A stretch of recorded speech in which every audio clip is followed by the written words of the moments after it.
Have you ever noticed how the idea of surrender can bring up resistance? For some, the word feels like a loss, like defeat, like letting go of something they've worked so hard to hold together. But what if surrender wasn't something to fear? What if it wasn't something to do at all?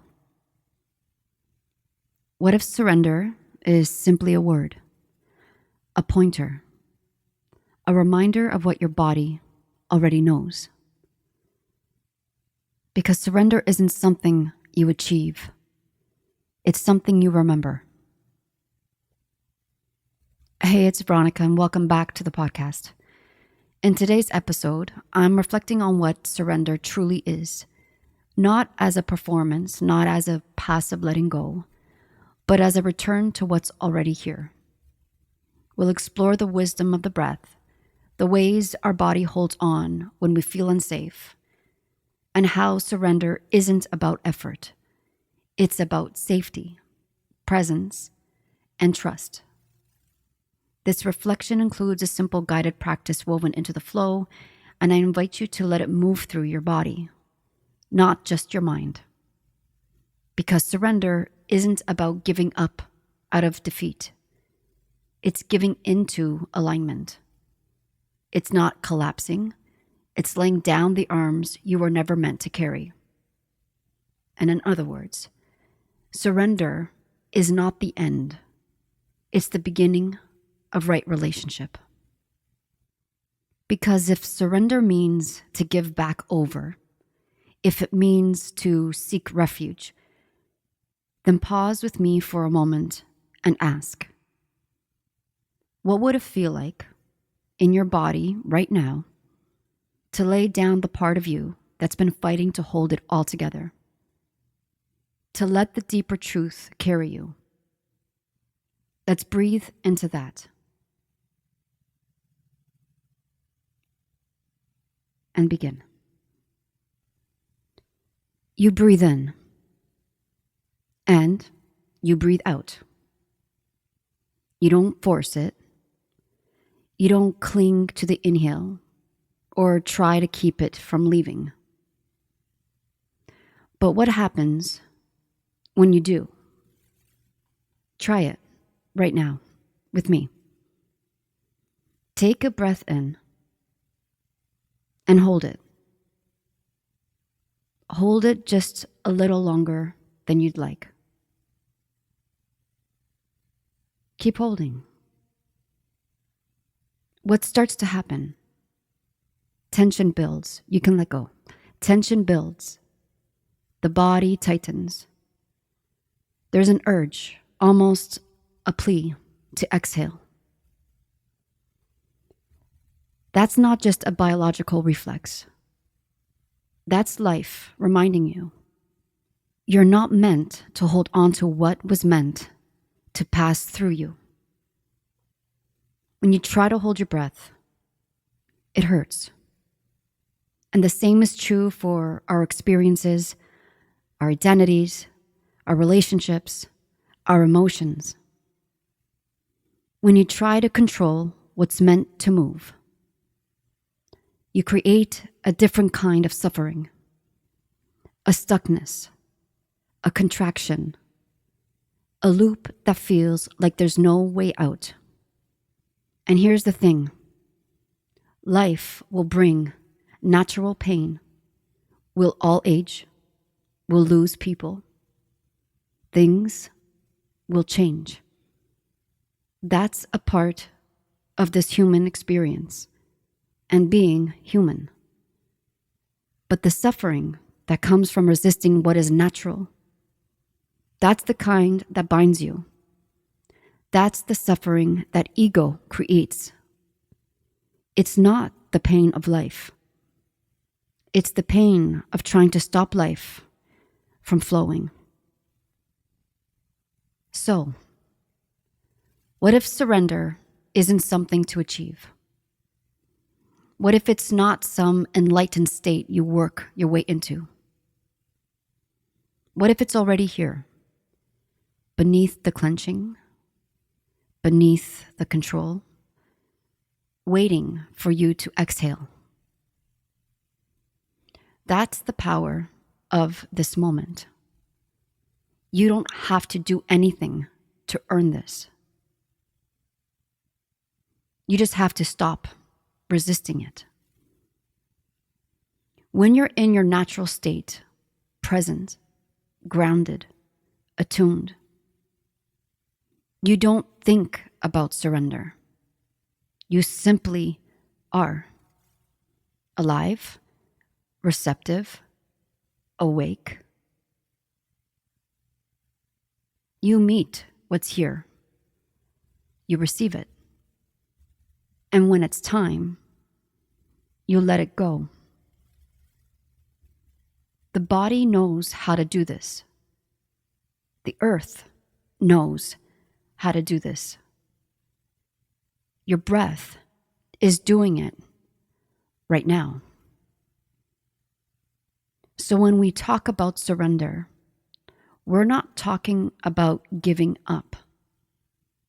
We're talking about returning to the rhythm that never left you, to the wisdom that's already moving through you.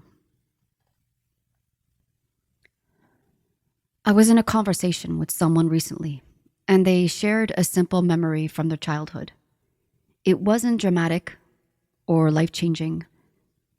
It was just honest. And I found myself saying, that's a treasure, a real treasure pulled from the storehouse of your soul. And it reminded me that so much of what we've been taught to suppress, avoid, forget, isn't meant to be discarded. It's meant to be felt, honored, held with reverence. When you begin to see your inner world, your past, your patterns, even your pain, as a sacred storehouse, you stop trying to fix yourself and you start listening. And that's where surrender naturally happens. Not because you were told to let go, but because you remembered how to feel. And maybe you've already noticed. You're doing it now. Holding your breath. Not because you want to. Not even consciously. But because so many of us live in that tight space between fear and control. And we don't even realize we're doing it. We're not allowing the natural flow of our breath in its grounded state. We're interrupting that rhythm that's meant to keep us connected, truly alive, present. And this is why the breath is so powerful. It doesn't speak in words. It speaks in feeling. It speaks through sensation. When I catch myself holding my breath, I ask, why? What? What part of me is still clenching? What part of me needs softness? What pattern is reaching out for comfort? Sometimes it's my jaw. Sometimes it's my belly. Sometimes it's in my throat. All of these places hold stories. All of these places have something to say without ever speaking. And when I pause, when I follow the breath back home, I find that all my body ever wanted was to be heard, to be safe, to come back into its natural rhythm. Because a clenched body is not at peace. And peace isn't something you find out there. It's something you remember in here. And I know you've heard it before. Find peace within. I had to, 1,000 times. But the way it was said always felt so floaty, so far away.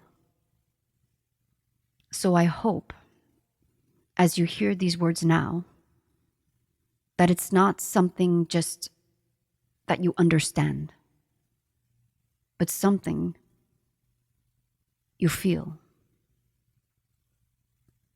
Because when you do, you begin to notice that stillness is not absence, it's presence. That groundedness isn't a thought, it's a frequency, a knowing. And the moment you return to that grounded place in your body, you feel it. You remember who you are. You remember that surrender isn't something you force. It's something you allow when you feel safe enough to stop holding on. This is why we practice to remember. Because those thoughts in your mind, they just don't appear out of nowhere. They were shaped by what your body experienced, by what it had to hold, by what it never got to release. So when you return to the body, you're not bypassing the mind. You're returning to the origin of what shaped it. And we do that not with force, not through control, but through presence. So if you need a place to begin, start with your breath. Start with the clench. Start with whatever is speaking to you right now. Because you don't need to perform, to surrender. You just need to remember. You were never meant to hold it all alone.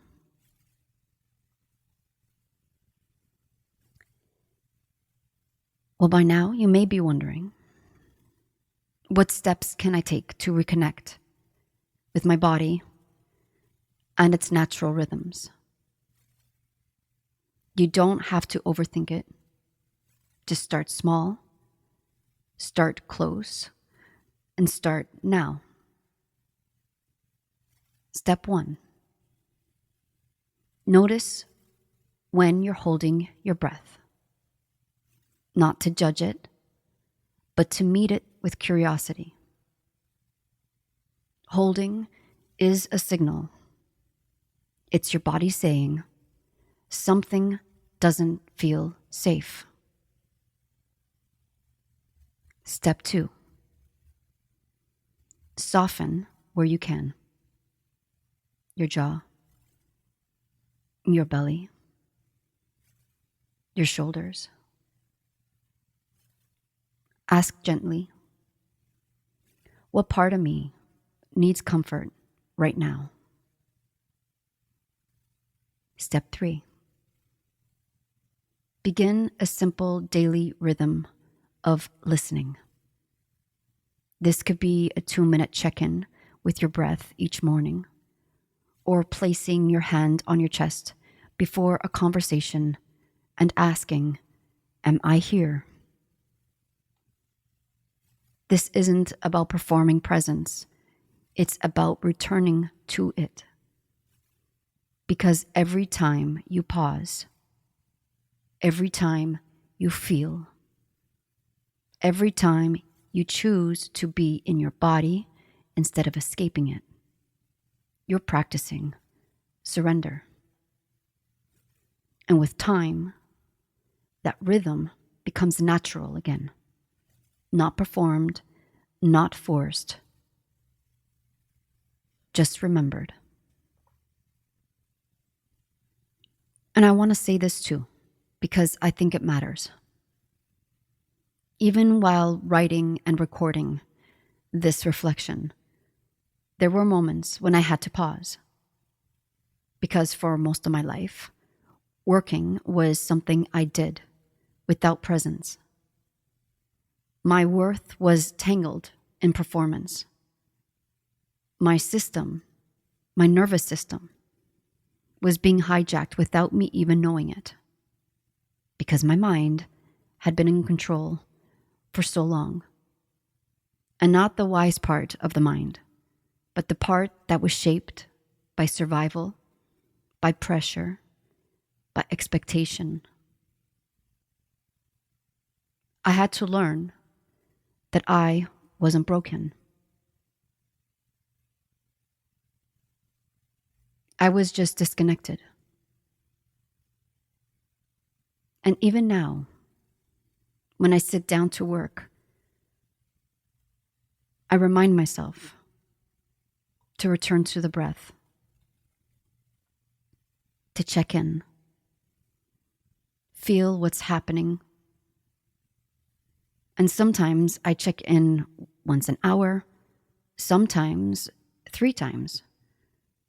And that practice, those micro moments of noticing, have changed everything. Because while a single morning meditation or an evening breathwork session can be extremely powerful, it's the moments in between that shape your life. Your nervous system doesn't shut off when you leave the yoga mat. Your body doesn't wait until bedtime to process what it's carrying. And the truth is, these check-ins don't have to take 10 minutes. They can be 30 seconds, a minute, right in the middle of a work cycle, in the middle of a thought spiral, in the middle of just doing. And over time, you'll begin to notice your patterns. For me, my jaw. It's my belly. My body speaks through tension in my face and in my core. And here's what I've come to understand. Sometimes there's nothing wrong in the moment itself. But because of my history, my body still registers doing as tension, as force, as threat. I know I'm safe mentally, but my body sometimes forgets. So I remind it with breath, with presence, with love. These small, simple moments, they build safety. They restore trust. They create a foundation for peace, not in theory, but in the body. And that is what surrender really is. And if you're still here, thank you for being here with me, for listening, for breathing, for remembering. This reflection wasn't meant to give you answers, but to bring you back to what your body already knows. Surrender doesn't happen in the mind. It happens in the pause, in the breath, in the moment you choose softness over force. If today's reflection stirred something in you, I invite you to carry it with gentleness, not as something to do, but as something to come back to again and again.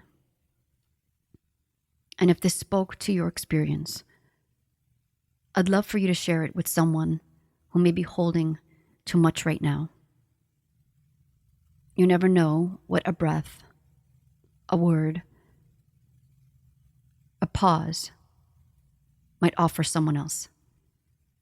Until next time, stay close to your breath, stay curious with your body, and remember, you were never meant to hold it all alone.